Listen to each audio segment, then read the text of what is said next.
alalahanin natin ang pagpapatawad ng ating Panginoon. Remember the forgiveness of God.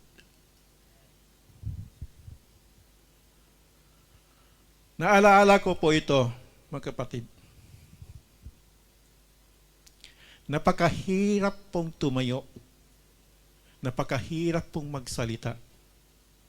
Napakahirap pong magbahagi ng salita ng Diyos. Kung meron tayong itinatago sa ating mga puso, na meron tayong tinatagong kasalanan na hindi po kalugod-lugod sa Diyos.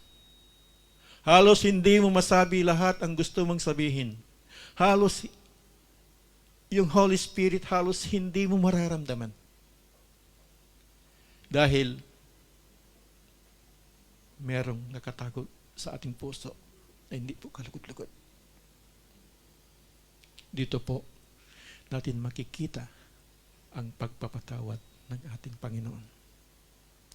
Dito po sa aklat ng Mark 11, verse 25, sabi dito, "And when you stand praying, if you hold anything against anyone, forgive him, so that your Father in heaven may forgive your sins."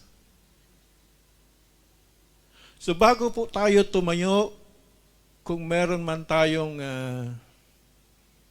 hindi napapatawad, kailangan magpatawad po tayo.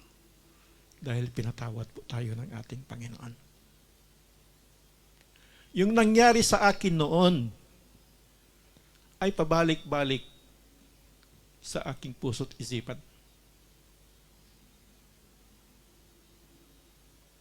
Kaninang umaga lang, na i-voice out ko na naman ito, na parang ako ang panganay sa aming mga magkakapatid.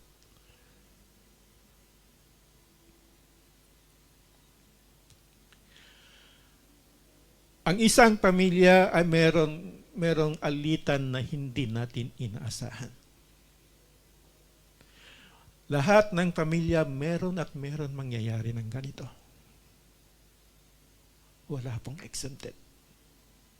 Kahit dito sa church, meron talaga. Kahit saan tayo sa trabaho, meron talaga. Merong mangyayaring alitan na hindi pagkakaunawaan. Merong magagawang mangyayari na magsusumbatan kayo nung minsan na hindi mo mapigil yung damdamin mo. Na kung ikaw ay inaping-api ka na, talagang gusto mong gumanti.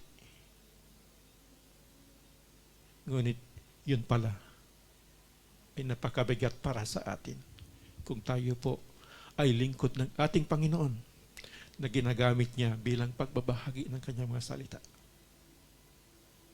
Kaya't sabi nga dito, if you hold anything against anyone, forgive him, so that your Father in heaven may forgive you your sins.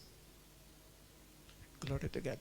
Ganun po dito sa Ephesians chapter 4 verse 32, "Be kind and compassionate to one another, forgiving each other, just as in Christ God forgave you."